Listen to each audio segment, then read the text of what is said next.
over here at the screen, make sure your body is still and that you are ready to learn about God's mighty power. This is a series all about the awesome power of God. He is powerful, He is mighty. There is no one like our God. There are many times in the Bible when God showed everyone just how powerful He is. And the best word to describe that power, you know it, is boom. Let's say today's bottom line, boom, together on the count of 3. 1, 2, 3. Boom! The Israelites had finally entered the Promised Land by crossing the Jordan River with their new leader, Joshua. They would have to trust God to help them win the battles that would allow them to truly claim the Promised Land. In the book of Joshua, chapter 5, it talks about how all the people living in the Promised Land were scared of the Israelites. Now, rewind. The Israelites were God's people, the people who were freed from slavery in Egypt, traveled through the wilderness, and God did a bunch of miracles for. Those Israelites. All right, back to the story.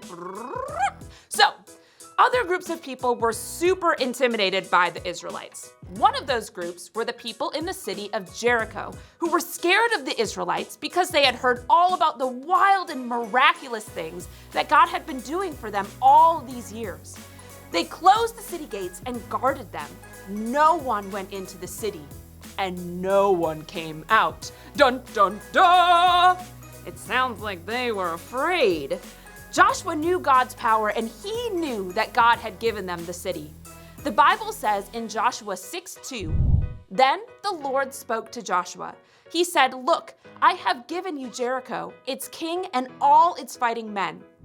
As you can imagine, when God tells you something is yours, it belongs to you. You can trust that what He is telling you is true. Not only did God tell Joshua that Jericho belonged to the Israelites, He gave him very specific, definite, precise, and exact instructions on how the Israelites were to claim the city of Jericho as their own. Here's what God told Joshua to do. You can read this in Joshua chapter 6.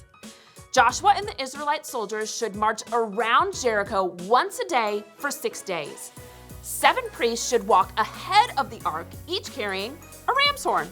It might look something like this. On the 7th day, the Israelites should march around the city 7 times with the priests blowing the horns.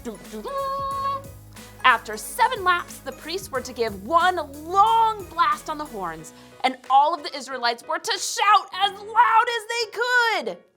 Joshua, being a good leader who listens to God, did exactly what God told him to do. Check this out. This is Joshua. Oh, hey.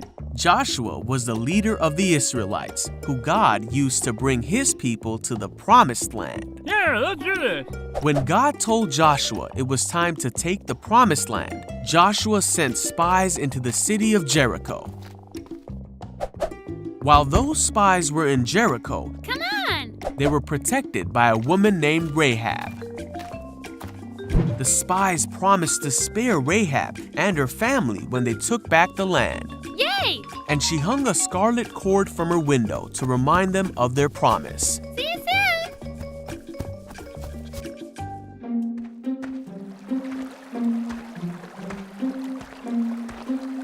Hey, Hello. One day, Joshua looked up, Huh? and there was a man standing before him. Hello. The man said, "I am the commander of the army of the Lord." Joshua asked what the man wanted to tell him, and the Lord said He wanted Joshua to take the city of Jericho, All right. but that Joshua needed to follow his instructions exactly. You got it. Now Jericho was shut for fear of the Israelites. Anyone home? Yeah, well. No one came out and no one came in. So the Lord told Joshua to gather his soldiers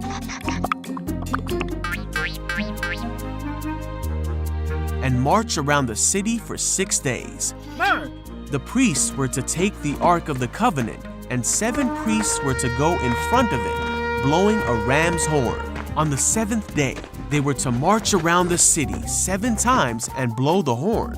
Then all the people of Israel were to give a great shout, Then what? and then the city walls would fall. Whoa! Yeah, let's do it. So Joshua said, "Shout, for the Lord has given you the city." And the people did shout.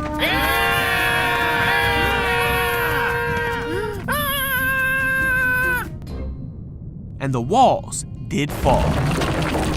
Let's go. The Israelites overtook the city of Jericho as God had commanded. Rahab. They remembered Rahab because of her faithfulness. Now Joshua was faithful in carrying out God's commands, and the Israelites took many other cities as God told them they would, for God will never fail to fulfill his promises.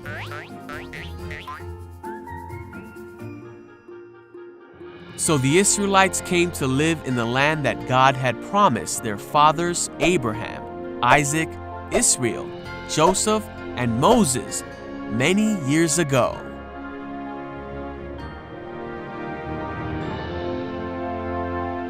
Pretty sweet video, right? So let's recap what we learned.